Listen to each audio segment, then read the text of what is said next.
So let's talk about upgrades to your Glock. Easy upgrades. This is a Glock Gen 2 40 caliber. These are a couple things that I do and have done to this particular gun, and it seems to work out really well for me. I didn't change the internals at all. It seems like when you start changing internals on a Glock, sometimes you run the risk of messing stuff up. So I left it alone. I just left the internals stock Glock and only changed a few things so that way I don't mess with the reliability. This particular gun does have Glock night sights on it. Get rid of those plastic, those polymer sights that come from the factory. I hate those things. Some people don't mind them, but I think they're useless. I think Glock should at least, if they're not putting iron night sights on, they should put steel regular sights on them, steel 3 dots at least. But anyway, that's my little gripe about Glock. I never did like their polymer sights.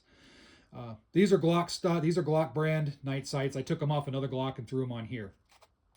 The grip, Gen 2s and Gen 3s, also Gen 1s, they tend to be a little bit slippery, especially if they're used. I use a Talon grip. There are some other brands out there, but it really locks the gun in hand. It's especially applicable for this gun. The model 22 40 calibers, they tend to be a little bit snappy, a lot snappier than a 9mm. When I have this Talon grip, when I put this Talon grip on, it really locked this gun in my hands, and it's worth a little bit of possible discomfort when carrying to have this. I want to adapt to the gun. I don't want the gun to adapt to me. I came to this realization after years of concealed carry. Yeah, I could have a smaller gun, all that good stuff that's easier to carry, but you know what? No one ever wants a smaller gun in a gunfight. I'd rather have something full size. Another upgrade, the plugs in the back. Some people don't like these. I know it kind of plugs the drain hole of the Glock, but where I live, I'm not worried about a Glock getting waterlogged, so it's not an issue for me. I like this because it takes away a little bit of a sharp surface, and it gives me that extra little help when it comes to inserting my magazine. Some people, it doesn't matter, but I just noticed it, so that's why I put them on.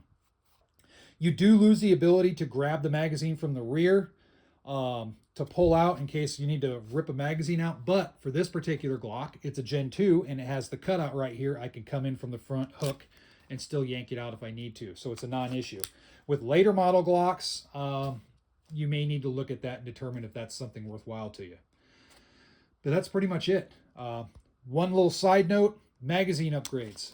There's a lot of good magazine base plates out there that work really well. I like to have extended base plates on my guns because I live in a free state and I want as many rounds as possible.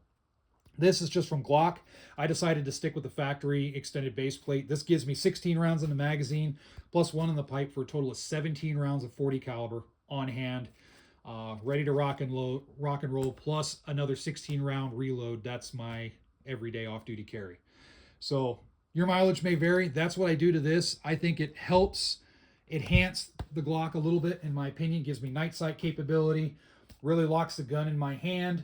I have a little bit better magazine reloads, at least it seems that way, and I have a little bit extra capacity, and that's all I need. So feel free to post your opinions in the comment section below, and I hope everybody's staying safe out there.